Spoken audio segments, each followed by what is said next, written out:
Oke, selamat siang, pagi, dan malam. Pada kesempatan kali ini kita sudah sampai di minggu ketiga mata kuliah fenomena perpindahan ya. Ini adalah bahan untuk minggu kedua sampai minggu keempat. Nanti ada sedikit tambahan untuk penghitungan series stress secara mikroskopi juga. Ini kemarin kita sudah menghitung viskositas ya pada suatu cairan dengan variabel P dan T tertentu. Kemarin sekilas kita belajar menggunakan grafik. Jadi ketika kita mempunyai suatu gas, misal nitrogen, kemarin sudah dibahas, dengan P dan T tertentu, maka kita akan bisa menghitung nilai mu-nya. Bagaimana caranya kemarin? Kemarin dengan dibagi dengan PC dan TC-nya, jadi kita nyari PR dan TR-nya. PR itu adalah P per PC, kemudian TR itu adalah T per TC. Nah, kemudian dari situ nanti kita plotting di grafik nilai TR di sumbu X dan PR itu ada di ini ya, yang garis melengkung ini. Ini adalah PR-nya. Kemudian kita plotting di situ dan dapatlah nilai mu sebagai fungsi di sumbu Y. Nah, setelah itu, nilai mu-nya itu nanti akan dikalikan dengan nilai mu C. Mu C-nya diperoleh dari rumus yang sudah dijabarkan kemarin. Dari 61,6 mTC VC ini atau yang MPC TC, tergantung dari variabel yang diketahui. Seperti itu. Kemudian kita akan beranjak ini ke teori molekuler dari viskositas gas pada densitas rendah. Nah, pada umumnya kalau suatu ruangan, kita bayangkan suatu ruangan itu ada beberapa partikel udara ya di situ ya. Nah, viskositasnya pada suhu dan temperatur yang rendah itu viskositasnya rendah. Bisa dibayangkan karena jaraknya terlalu jauh, jadi dia terlalu encer, jadi bisa mengalir dengan bebas. Nah, penghitungannya itu dari beberapa mekanisme yang ada itu dilihat per partikel atau per molekuler. Nah, itu diasumsikan bahwasanya molekul-molekulnya itu berbentuk bulat, rigid atau padat, dan tidak ada tarikan satu sama lain. Jadi mereka bergerak bebas tanpa ada gaya yang tarik-menarik antara satu molekul ke molekul yang lain, yang mempunyai diameter D dan massa M. Kemudian ada sejumlah N konsentrasi molekul udara tersebut per satuan volume. Jadi per ruangan ini volumenya berapa, itu mempunyai konsentrasi sebesar N. Nah, jumlah N ini cukup sedikit ya, sehingga jarak antar molekul itu lebih besar, berkali-kali lipat lah antara dibandingkan dengan nilai D-nya. Nah, pada keadaan setimbang, berdasarkan teori kinetik, kecepatan molekul relatif terhadap kecepatan fluida V memiliki arah yang acak dan memiliki besar rata-rata U. Nah, U ini digambarkan sebagai ini ya, akar 8 kT per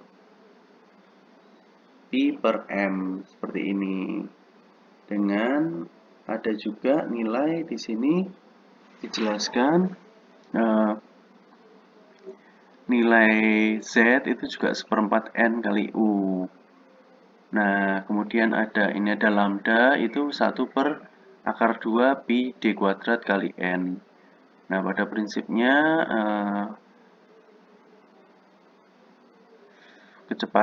profil kecepatannya itu bisa dilihat di sini antara X, sumbu X dan sumbu Y. Jadi ada jarak di sini adalah lambda jaraknya, kemudian antar partikel di sini. Nah, jarak antar ini nanti bisa didefinisikan sebagai rumus-rumus ini. Nah, penggunaannya seperti apa itu nanti akan dicoba di soal di bawah nanti. Nah, Seperti yang tadi sudah dijelaskan bahwasanya nilai kecepatan rata-rata U itu adalah 8 kT per Pi kali M. Nah, K ini adalah konstanta Boltzmann ya. Kemudian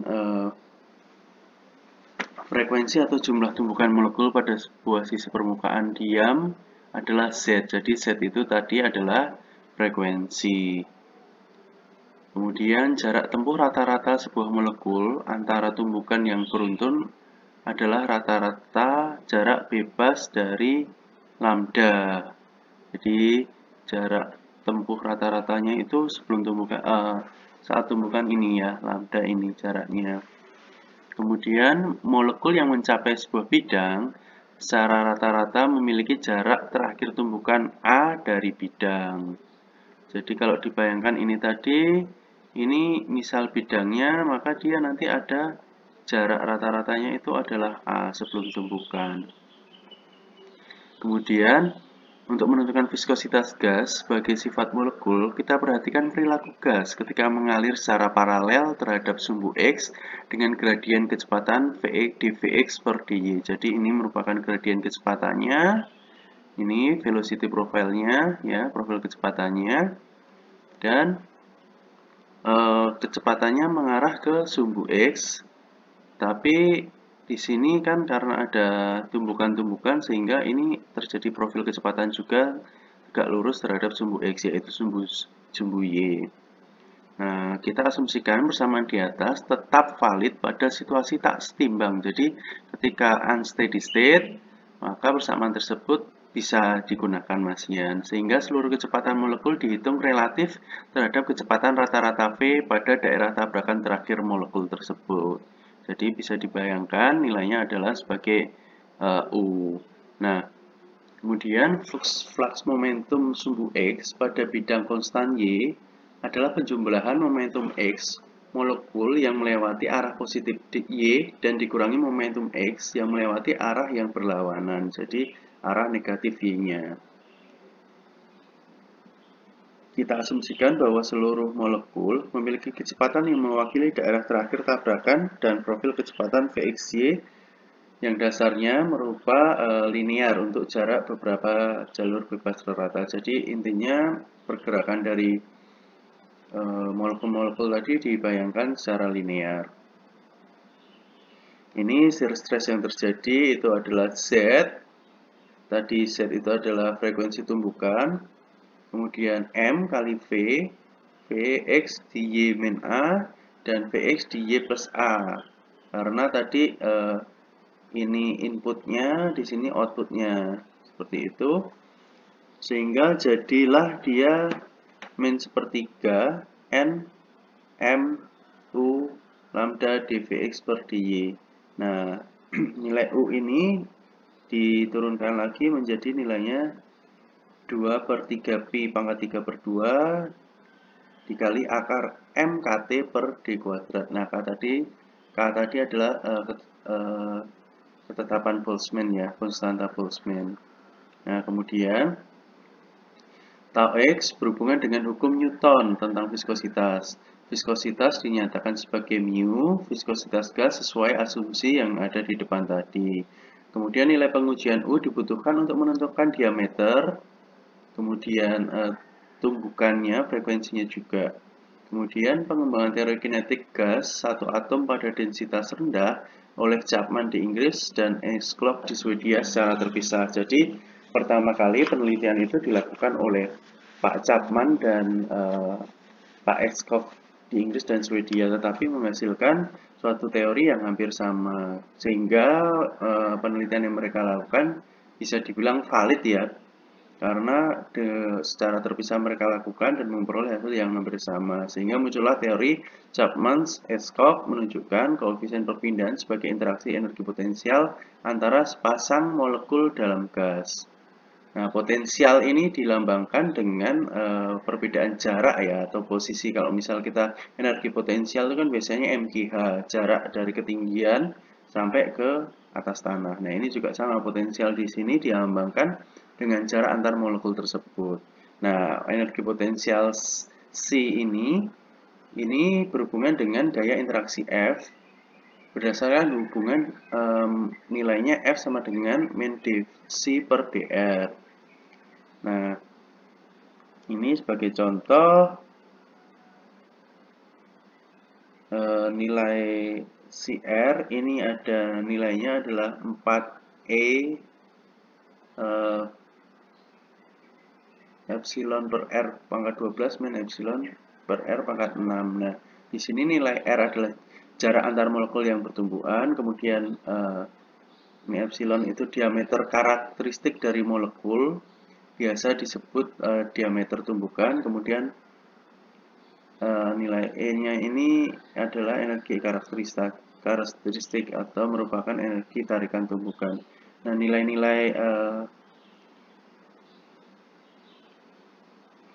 epsilon sama E ini bisa dilihat di tabel S1 di buku referensi ya.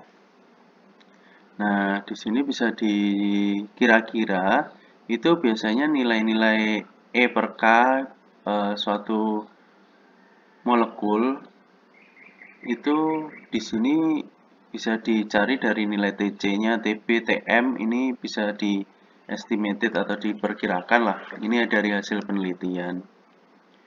Nah, kemudian pada prinsipnya molekul-molekul tersebut itu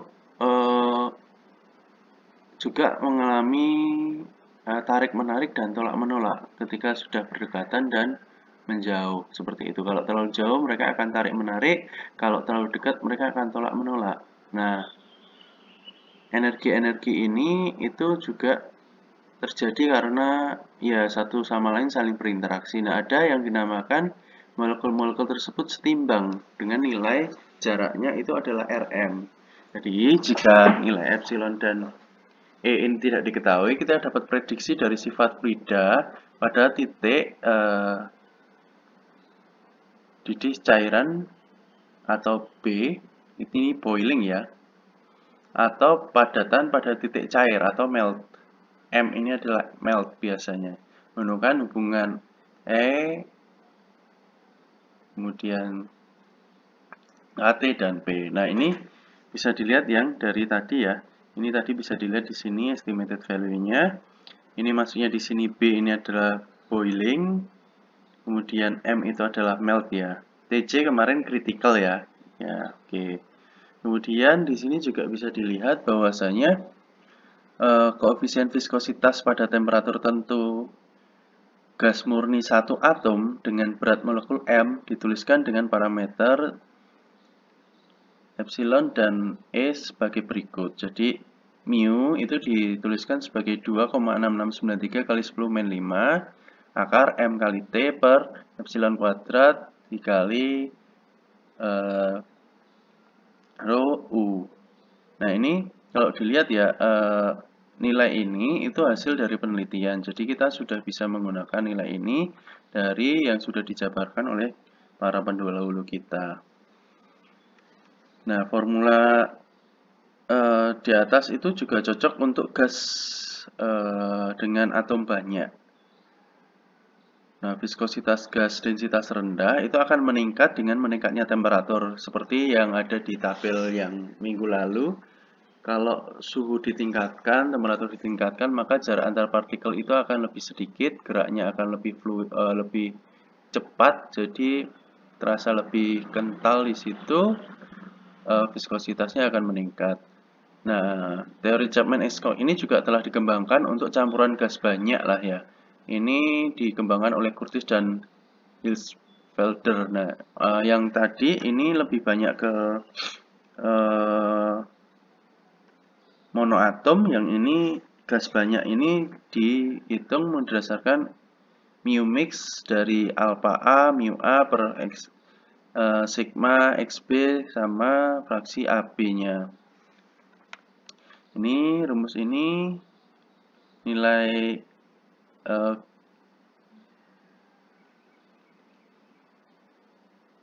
theta AB ini juga dilambangkan sebagai 1/8, 1 per akar 8 di dalam kurung 1 plus berat jenis A dan berat jenis B-nya.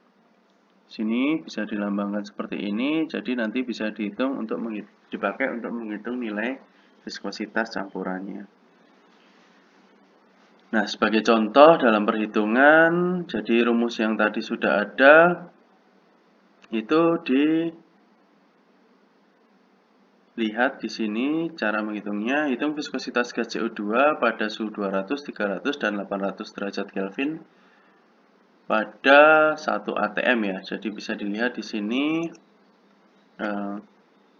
nilai U itu kan tadi 2,6693 kali 10 min 5 MT epsilon kuadrat kali tahanan U-nya ya. Di sini bisa terlihat dimasukkan nilainya.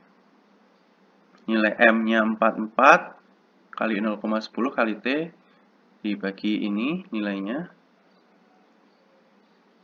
Kemudian sudah disederhanakan menjadi nilainya ini. Kemudian pada suhu T 200 maka nilai KT-nya itu 1,053. Nah, maka nilai tahanan U-nya itu adalah 1,548. Jadi rumus yang tadi di sini ini bisa digunakan untuk menghitung nilai masing-masing data ini. Jadi kalau tadi itu nilai dari epsilon kuadrat ini dihitung berdasarkan TCPC-nya ya. TCPC CO2-nya berapa? Ini rumusnya.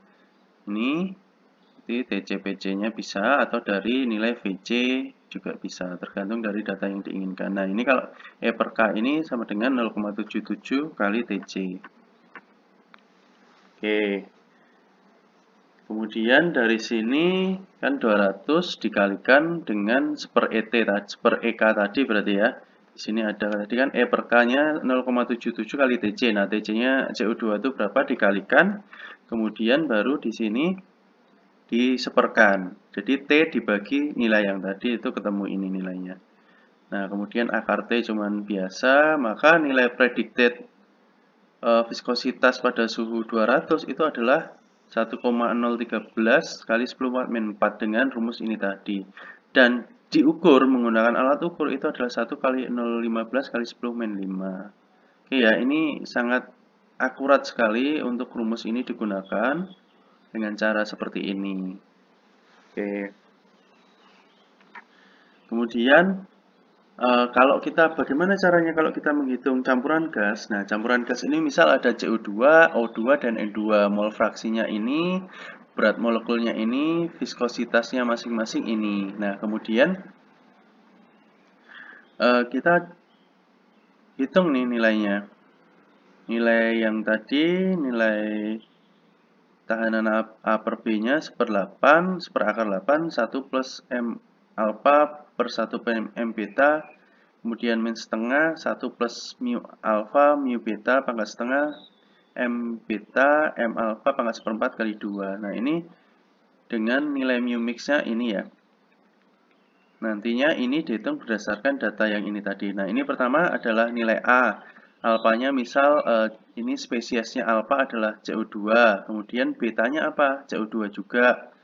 Maka nilainya di sini adalah 111. Kemudian kalau alfanya itu adalah CO2, betanya itu adalah O2, maka nilai M alfa per M beta adalah 1,375, mu alfa per mu beta adalah 0,72. Berarti mu-nya alfa dibagi mu-nya beta ini ya.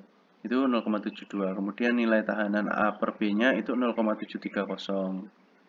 Nah, ini dihitung dari mana? Ini dihitung dari formula ini ya. Ini kan M per A-nya sudah ada ini dari sini.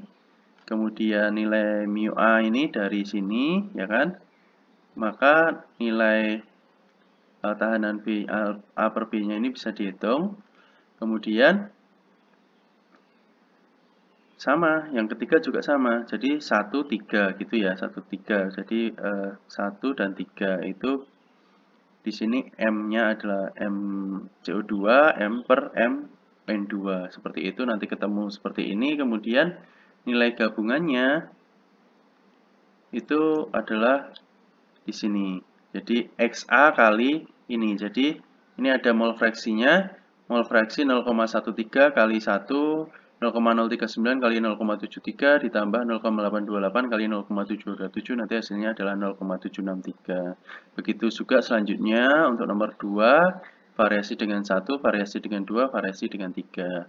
Kemudian yang ketiga juga variasi dengan 1, 2, dan 3. Nah, ini nanti nilainya itu digunakan untuk menghitung ini mu mix-nya. Mu mix-nya digunakan di sini. Jadi mu mix-nya adalah ini bisa terlihat rumusnya adalah XA mu A per sigma dari penjumlahan yang ada di sini. Jadi misal yang term 1 ini XA-nya adalah di sini 0,133 dikali 1,462 kali 10⁻⁷ ini, ya kan? Dibagi 0,763 diperoleh dari sini. Oke, kemudian ditambah 0,039 dikalikan dengan 2031 10⁻⁷ dibagi dengan nilai sigmanya ini kedua. Kemudian yang ketiga juga sama. Nilai ini mol fraksinya dikali viskositasnya dibagi nilai ini. Gitu. Jadi viskositas campuran gasnya adalah 1714 kali 10⁻⁷. Nah, di sini juga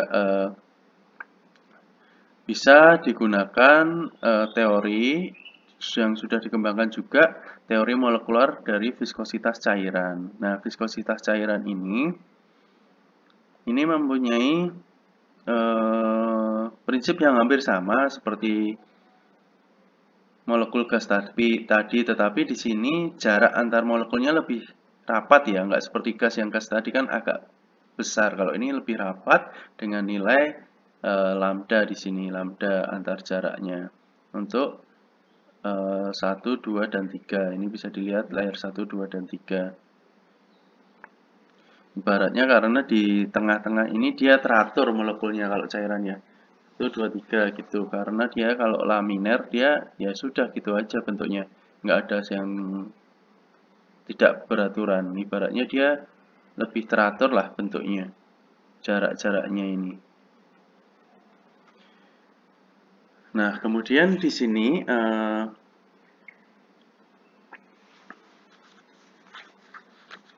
secara molekular ini dijelaskan dengan prinsip energi potensial yang diubah menjadi tegangan atau XY yang bekerja. Nah, nilainya itu dari hasil penelitian itu diungkapkan bahwasanya minus delta G itu sama dengan minus delta G0 plus minus A per lambda dikali tau YX V per 2 karena dari energi potensialnya. Nah, secara molekular, viskositas cairan ini bisa dilambangkan dengan nilai ini ya. Vxa min Vxb sama dengan A dikali Kf per min Kb. Nah, kecepatan antar lapisan A dan B itu juga digambarkan seperti ini. Sehingga nilai viskositas itu bisa diambil nilainya mu adalah NH per V eksponensial 3/8 TB per TT ini adalah temperatur boiling ya. Jadi sudah dihasilkan nilainya langsung ini dari analisis molekuler yang ada turunannya. Nah, sebagai contoh rumus ini digunakan dalam penghitungan itu misal hitung viskositas cairan benzen pada suhu 293,2 Kelvin dengan nilai V itu sama dengan 89 cm/3 per gram mol.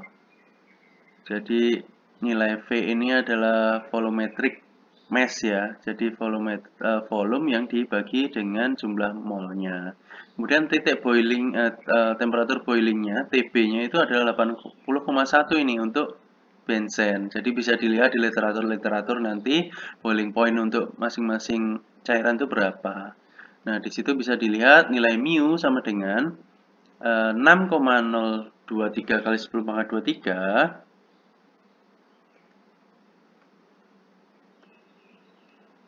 maaf. Oke.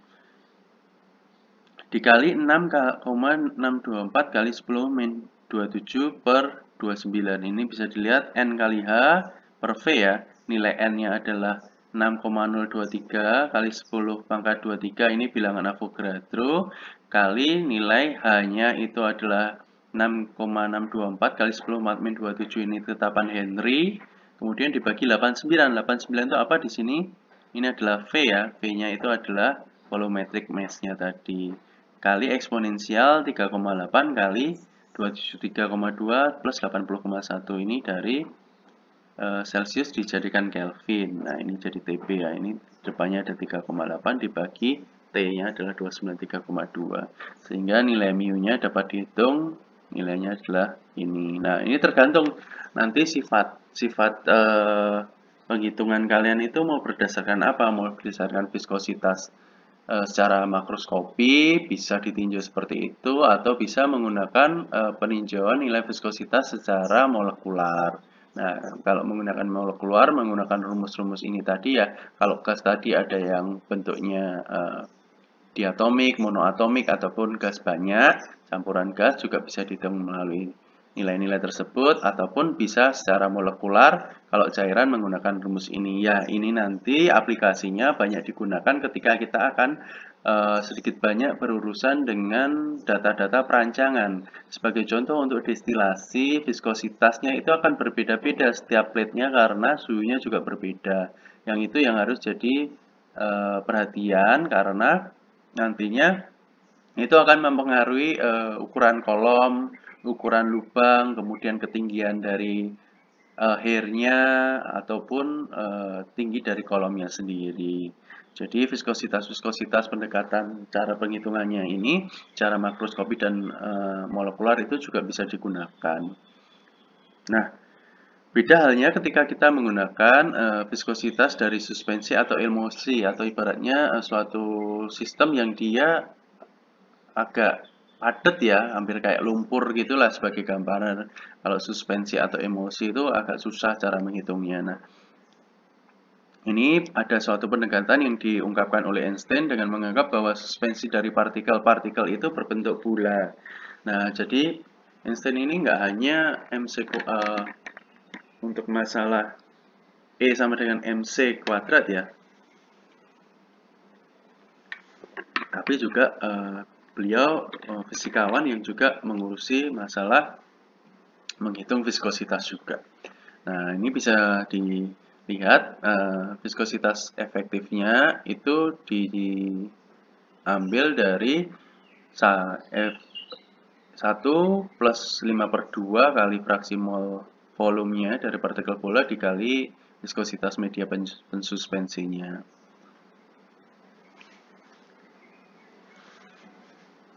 Nah, untuk suspensi yang agak encer, koefisien 5/2 ini diganti oleh koefisien bergantung terhadap bentuk partikel dan tersedia di beberapa literatur, bisa ditinjau nantinya. Nah, kemudian untuk suspensi yang pekat dengan nilai C lebih dari 0,05, interaksi antar partikel harus diperhitungkan. Salah satu rumus yang banyak digunakan atau dikemukakan oleh Muni. Nilai C antara 0,74 untuk close packing dan nilai 0,52 untuk cubic packing itu bisa juga menggunakan rumus yang tersantum di bawah. Mu efisiensi per mu O, pi 0 sama dengan eksponensial 5/2 C dibagi 1 min C per C 0-nya. Nah, pendekatan-pendekatan viskositas dari suspensi ini juga salah satunya dikemukakan oleh Graham dengan rumus mu F efisiensi per mu 0 sama dengan tersebut di sini, dengan nilai ini nilai Trisha, ini nilainya adalah ini, dan nilai L C max-nya ini bisa dilihat di literatur ini ya, C max-nya seperti itu.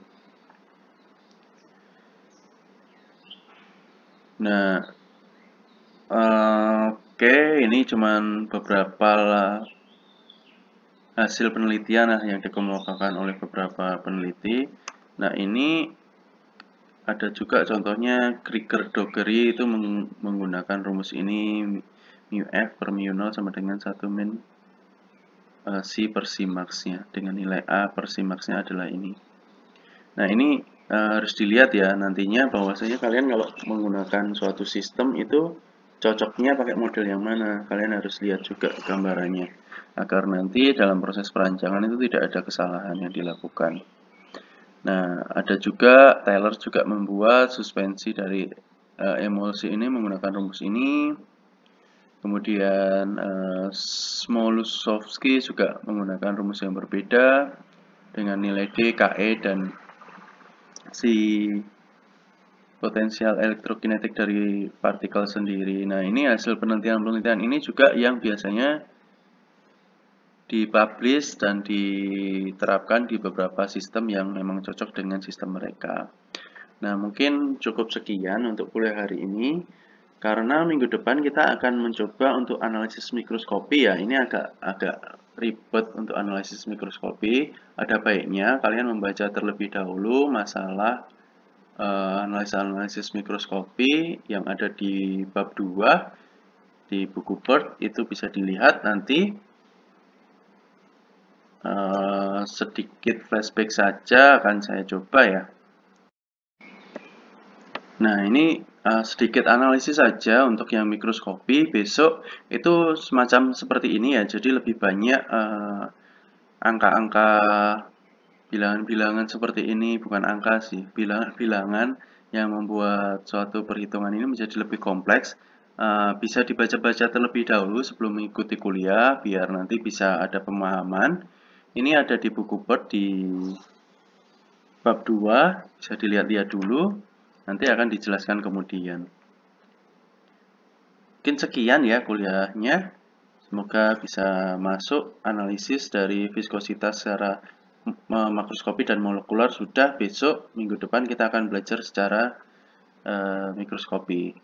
Nah, itu pendekatan-pendekatan itu ada di literatur semua, bisa digunakan, dan pemilihannya tergantung penerapannya. Kalian mau memilih yang mana, begitu. Terima kasih atas waktunya. Semoga ilmunya bermanfaat.